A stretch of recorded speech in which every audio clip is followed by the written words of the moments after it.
Del Santo Evangelio según San Juan. En aquel tiempo Jesús se fue a la otra orilla del mar de Galilea, o lago de Tiberíades. Lo seguía mucha gente porque habían visto los signos que hacía curando a los enfermos. Jesús subió al monte y se sentó allí con sus discípulos. Estaba cerca la Pascua, festividad de los judíos. Viendo Jesús que mucha gente lo seguía, le dijo a Felipe: ¿Cómo compraremos pan para que coman estos? Le hizo esta pregunta para ponerlo a prueba, pues él bien sabía lo que iba a hacer. Felipe le respondió: Ni 200 denarios de pan bastarían para que a cada uno le tocara un pedazo de pan. Otro de sus discípulos, Andrés, el hermano de Simón Pedro, le dijo: Aquí hay un muchacho que trae 5 panes de cebada y 2 pescados.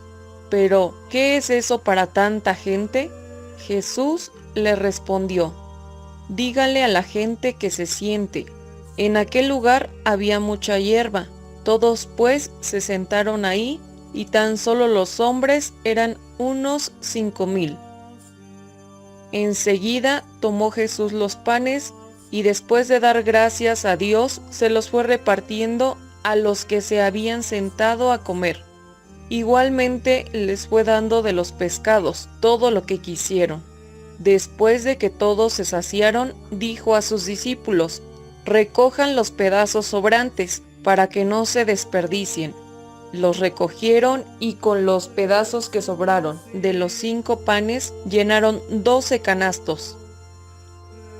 Entonces la gente, al ver el signo que Jesús había hecho, decía: Este es en verdad el profeta que habría de venir al mundo.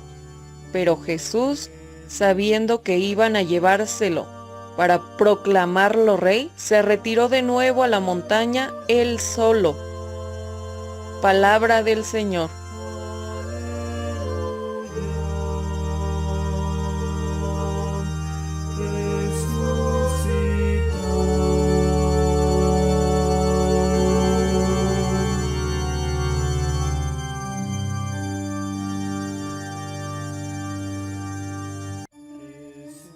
Hermanos, con alegría en Cristo resucitado, les saludo. Continuamos celebrando la victoria de nuestro Señor sobre el pecado y sobre la muerte en este tiempo de Pascua. Hoy hemos escuchado este relato de la multiplicación de los panes, en el que Jesús nos invita a confiar en Él. En un primer momento, el agobio de los apóstoles por ver a tanta gente hambrienta es evidente, pero ante esta situación hay esperanza, pues no importa la falta de medios materiales para alimentar a todos esos hermanos. Lo que verdaderamente importa son los recursos sobrenaturales, es decir, la fe en Jesús. Hay algunos personajes que intervienen en la escena, además del maestro, los apóstoles y la multitud. El muchacho, que es dueño de los panes y los peces, pasa desapercibido en el relato. Apenas se menciona, pero su presencia y sobre todo su generosidad fueron claves para que Jesús obrara el milagro. Todos los milagros que conocemos de Jesús requirieron de la fe de quienes los pedían. Este, particularmente, requirió, además, de la generosidad de aquel muchacho. Hoy el evangelista Juan nos recuerda que para obtener el alimento que Jesús nos da, siempre se requiere generosidad, es decir, darlo todo, pero darlo de corazón. En concordancia con el Evangelio del domingo, donde Tomás cree hasta que está frente a Jesús, y éste le muestra sus heridas, también la multitud de este relato cree a partir de que ve el signo hecho por Jesús. Es cierto que toda la gente se conmueve por el prodigio de la multiplicación de los panes, pero como nos recuerda el Papa Francisco, el don que Jesús ofrece es plenitud de vida para el hombre hambriento.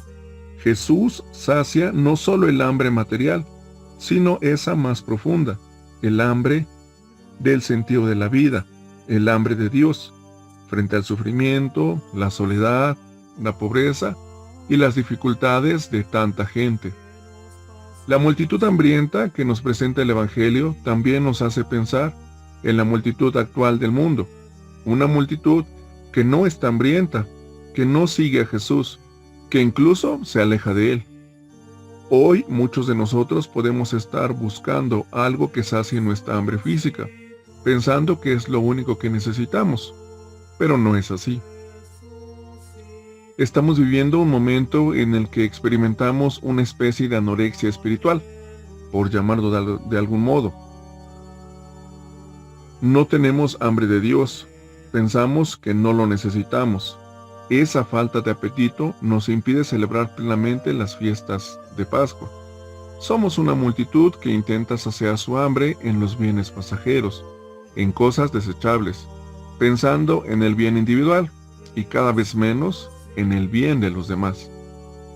Como propósito para este día, pidamos al Señor que nos permita ser generosos para seguir compartiendo con los demás lo que Él nos ha concedido, pero sobre todo, pidamos también que continúe siendo nuestro alimento para que nunca perdamos el apetito por Jesús.